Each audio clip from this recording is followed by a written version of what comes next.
And I said, Jayananda, you have to take care of it. And he said, you promised. So I kept my mouth shut based on that promise. Of course, it turns out he had leukemia. Means that Jayananda was suffering like anything during the preparation of that Rath Yatra. And then that famous picture of him pulling the cart in complete ecstasy. You look at his face, you could not have told that he was racked with pain. That's who Jayananda was. Fixed in service to Srila Prabhupada. I had taken sannyas in 1975, so I was still a relatively new sannyasi, and of course I was a young man, I was only 25 years old. And Prabhupada had his quarters on the 11th floor, and I was with Prabhupada, and he said to me, Tripurari, have you seen the New York women? I was a young sannyasi, and I didn't know what to answer. Have I seen the New York women? So I hesitated to answer, and he just went on. He said, they're so beautiful, so charming. And he began to talk about the New York women. And then as he continued, he said, in this way, they're controlling all of the men in New York City.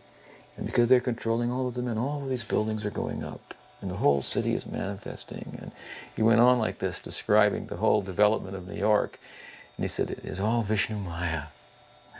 And it was so edifying for me, because often the take on sannyas in ISKCON was anti-women, and women were to be avoided, and something like that. But to see Prabhupada, the perfect sannyasi, meditating even on the beauty and the charm of the women, and then be able to take it to that point that he did in perfect Krishna consciousness. It's all Vishnu Maya. He could meditate completely on the material nature, material energy, and because of seeing it in relation to Krishna, he would never be in danger of being affected by the material nature. This is the real idea of sannyas. So it was very enlivening to me to hear him say that. He wasn't really trying to teach me the point. He was just being himself, just expressing himself. And of course, whenever he expressed himself, however poetically and beautifully through his motions and through his words, it was very profound and edifying. At any given day in New York, the streets of New York and that Washington Square Park were always filled.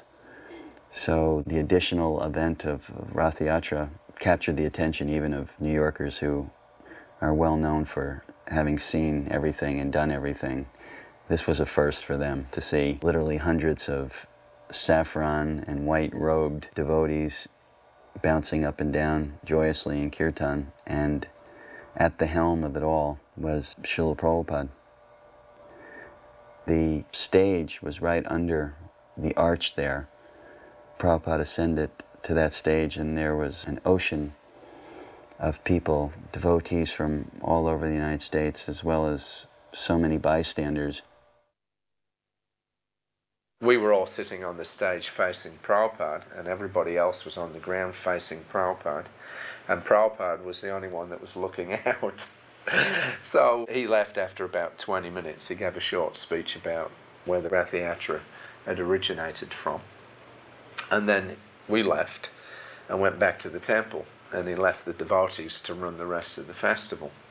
So when we got back to the temple, Prabhupada was a little fatigued. So he went to take rest straight away, and Prabhupada asked me to massage his legs and feet. So as I started massaging him, he started chuckling. And then he said, I thought there'd be some fanaticism. And I said, what was that, Srila Prabhupada? Because I remember there were some Christians out there with their turn or burn banners and all the rest of it. And then Prabhupada said, did you see? He said there was one man, he was shouting. He was standing on the edge of a fountain, and he was heckling. And he said then one big black man came up and he knocked him into the fountain. And Prabhupada laughed like anything. Trey Rishi told me that I had to offer my obeisances to Srila Prabhupada when I walked into the room, and there was no way I was about to do that at that point in my Krishna consciousness. I was too green. I wasn't about to offer my obeisances to anybody. But I was respectful, so I walked in and I folded my hands and bowed my head slightly and didn't say anything. And then I didn't know where to go, so I just kind of went towards the back of the room. Srila Prabhupada was way across the room at a desk. And Srila Prabhupada looked at me and he said, "So, you are interested in Krishna consciousness?" And I remember I didn't understand a word he said. I'd never met anybody from India before and never heard them speak, so I didn't understand the accent.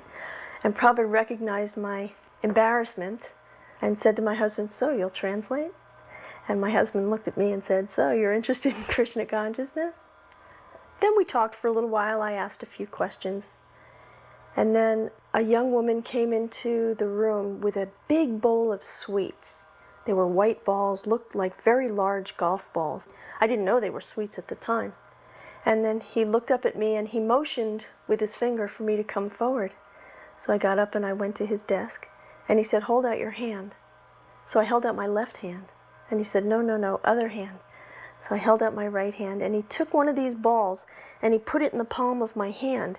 And I remember it was juicy. I remember the juice was kind of dripping from my hand. I was trying to hold it so that it didn't drip on the floor. And I looked at the ball, and I looked at Prabhupada, and I looked back at the ball, and I wasn't sure what I was supposed to do with it. And Prabhupada motioned with his hand and his wide open mouth, as if to say, "Pop it in your mouth." That's exactly what I did. This huge ball, I got it into my mouth in one fell swoop. And when I bit down into it, the juice was just so sweet, and the squeak on my teeth really got me, and my eyes bulged, and it was just such a delightful thing that Prabhupada got such a kick out of it. He laughed and laughed. And we talked for a few more minutes, and then someone came in and said, "Srila Prabhupada, it's time for you to go to the airport." And the sannyasis left first, and then my husband left, and I kept thinking, what am I going to say to Srila Prabhupada to make him understand how grateful I am for the time that he spent with me and the loving exchange we'd had? And I kept thinking, what can I say? What can I say? And I was almost out the door, and I remember the last minute I turned around, I folded my hands, I looked Prabhupada straight in the eye, and I said, "Hare Krishna." And that was the first time I'd ever said, "Hare Krishna." And Prabhupada said, without a moment's hesitation, he said, "Jai." And then I left, and I was in ecstasy. That was the beginning of my spiritual life from that point forward.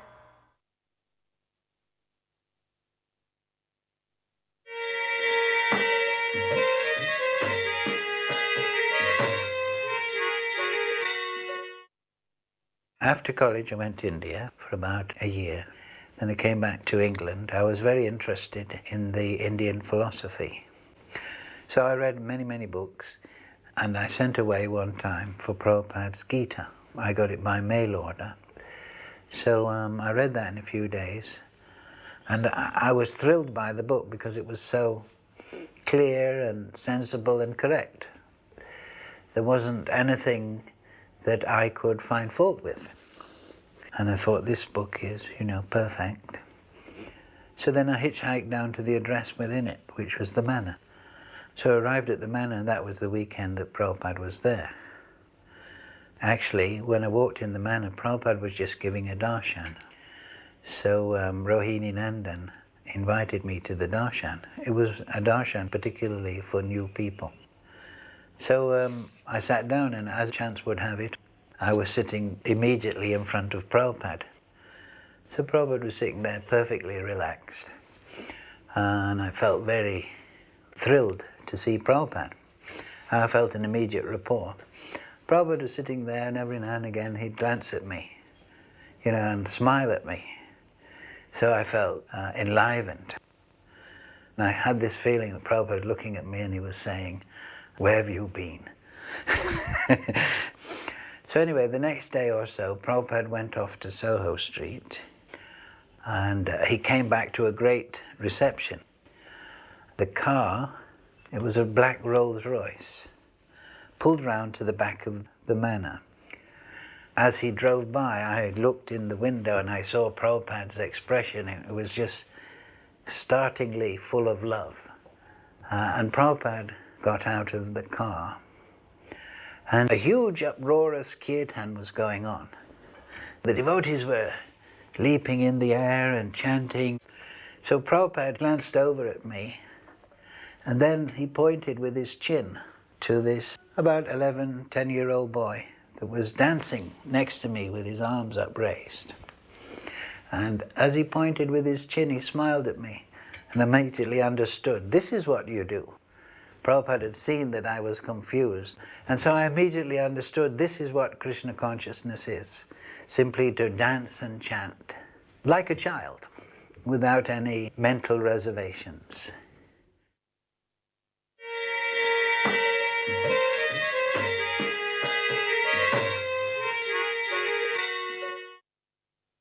This occurred in August of 1976, the installation of the deities of Radha Madan Mohan.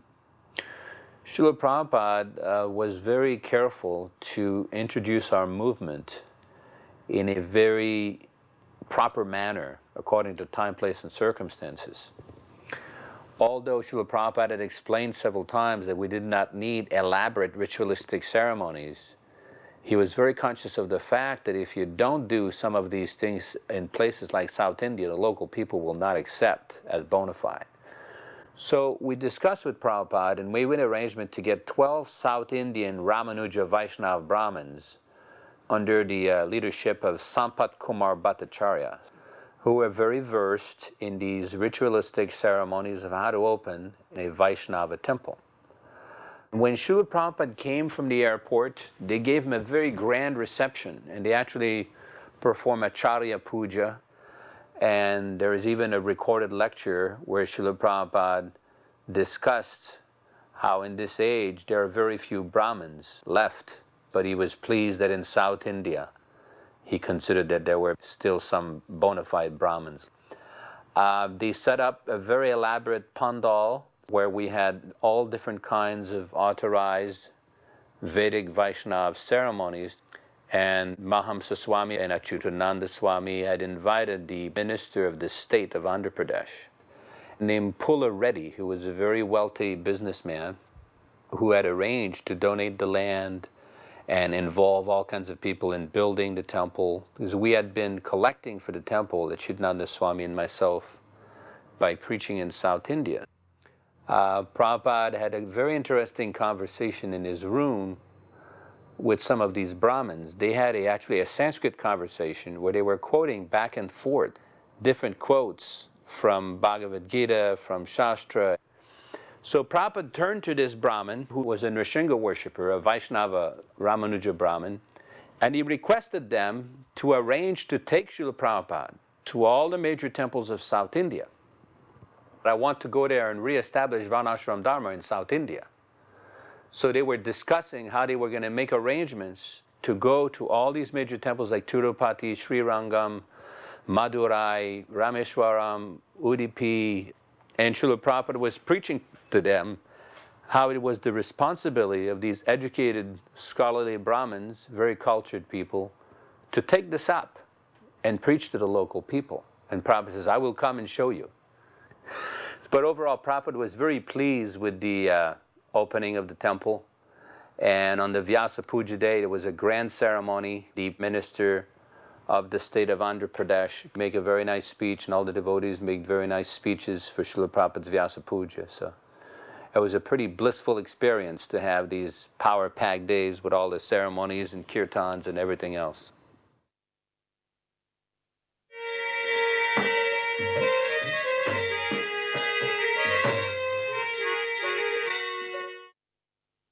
There was talk of the Kumbh Mela, and Srila Prabhupada said it was the most auspicious Kumbh Mela in 144 years. And all the rishis and sages and sadhus would come from all over to attend this particular Kumbh Mela. So it became real imperative that we all figure out how to get there. But there was no trains, planes, no way to get in, no way. Everything had been booked for months in advance. So Abhiram knew the manager of the entire train station in Bombay. His name was Mr. Gupta. And so he came in and he saw Srila Prabhupada, and he put on 2 extra cars for the devotees, 1 second-class car and 1 first-class car. And so the devotees were able to go in. And as we were on our way, we were in the coupe right next to Srila Prabhupada, and Rameshwar Maharaj And we were trying so hard to hear. And you could hear their voices, but not what they were saying. But it was so comforting to know Srila Prabhupada was right there. On the way to the festival, and I think it must have been 1 or 2 in the morning, and I suddenly woke up, my eyes just completely snapped open. So I looked around, expecting to see Srila Prabhupada sleeping, but in fact he was up, sitting there, and clearly waiting for me to wake up. He somehow made me wake up. And so he gave me the opportunity to talk with him, and we spoke for hours. And every question I could think of about the world and of world events and events to come, I was asking. We talked about the Cold War and nuclear arms. And we talked about many different things. Prabhupada would explain, all from the point of view of absolute knowledge, why the world is always a violent place and why there's always war and misery and pain. So that was helpful for me to just understand that whatever time in the history that you live, these characteristics will always be there.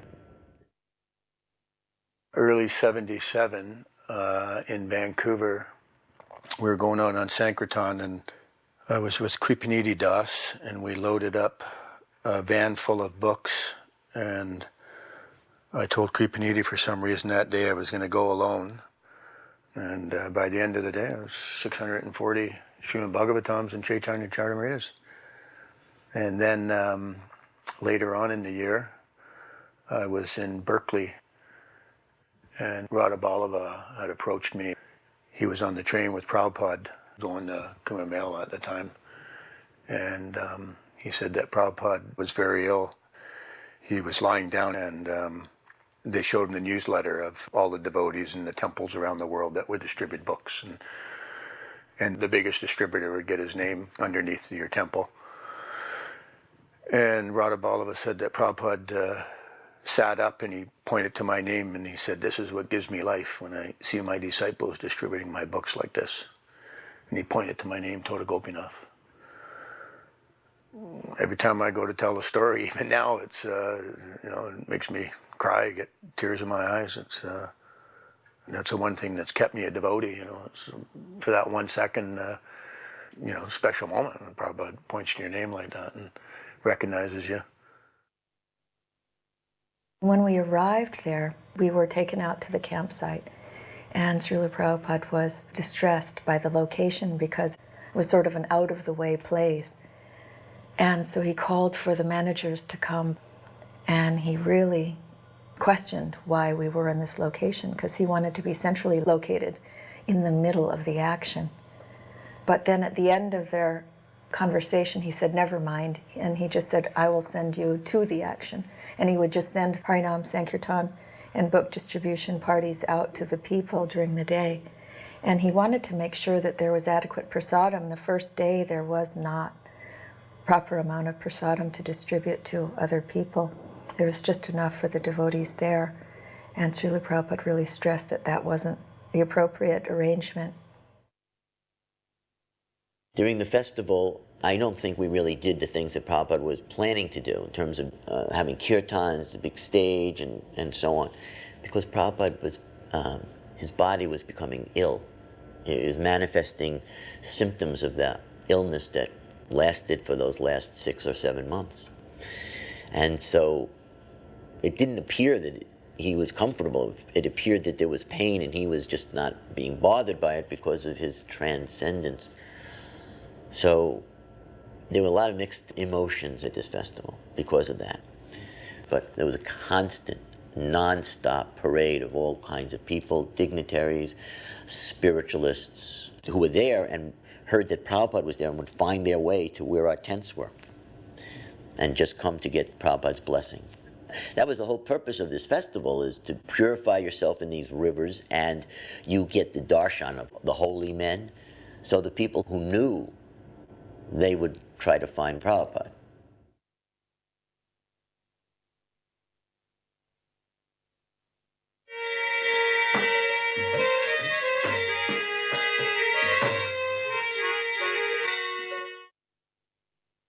devotees came from Los Angeles with a new Balaram Mridanga, and they were colorful and lightweight. And everyone was excited about it. This will be the new drum for ISKCON.